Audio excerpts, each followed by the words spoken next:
Les Français doivent comprendre que pendant cette première phase, nous avons essayé de dégager, dans chaque atelier, pour ce qui me concerne dans l'atelier 3 environnement santé, un certain nombre de grandes priorités à mettre en œuvre. Alors pour ce qui nous concerne, nous avons dégagé des priorités fortes en termes de santé environnementale, parmi lesquelles donc, le fait de mettre la protection de l'environnement et donc toute la politique de santé environnementale qui va avec au cœur des politiques de santé publique en France. Et donc on souhaite que toutes les mesures qui sont derrière cette volonté générale soient reprises, critiquées au sens de l'amélioration, amendées, au sens d'aller vers quelque chose de plus riche et de plus efficace par l'ensemble des Français qui seront consultés pour réellement déboucher sur des mesures pratiques qui permettront d'améliorer notre environnement, de le protéger mieux pour améliorer la santé publique.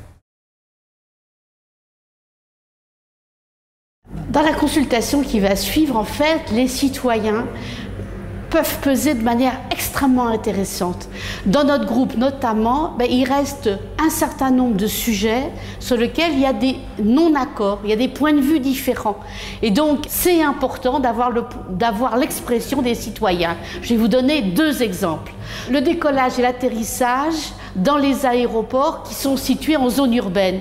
Est-ce que ça doit être interdit ou non? Les citoyens, ils ont leur mot à dire. C'est eux notamment qui sont réveillés la nuit. Deuxième exemple, là à l'instant, nous étions en train de discuter sur les phytosanitaires. Nous avons certains points d'accord, mais nous avons des points de désaccord qui sont sur les niveaux de réduction de l'utilisation des pesticides.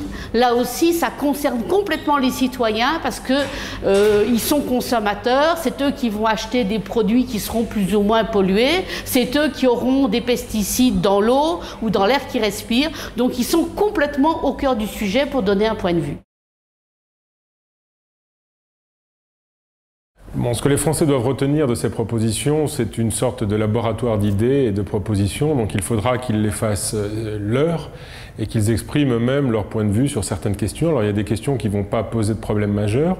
Il y en a d'autres qui sont beaucoup plus polémiques et il y en a d'autres qui demandent une démarche également personnelle. C'est-à-dire par exemple sur les réductions des gaz à effet de serre, il faudra faire des sacrifices personnels. Donc c'est là que nous attendons également de voir comment vont réagir les Français. Moi, en ce qui me concerne, je suis assez optimiste. Je pense que les gens sont mûrs aujourd'hui pour avoir pour être participatifs, si vous voulez, dans cette démarche.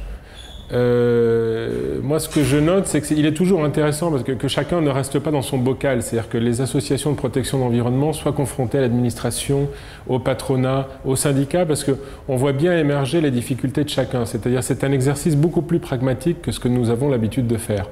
Donc c'est un exercice intéressant.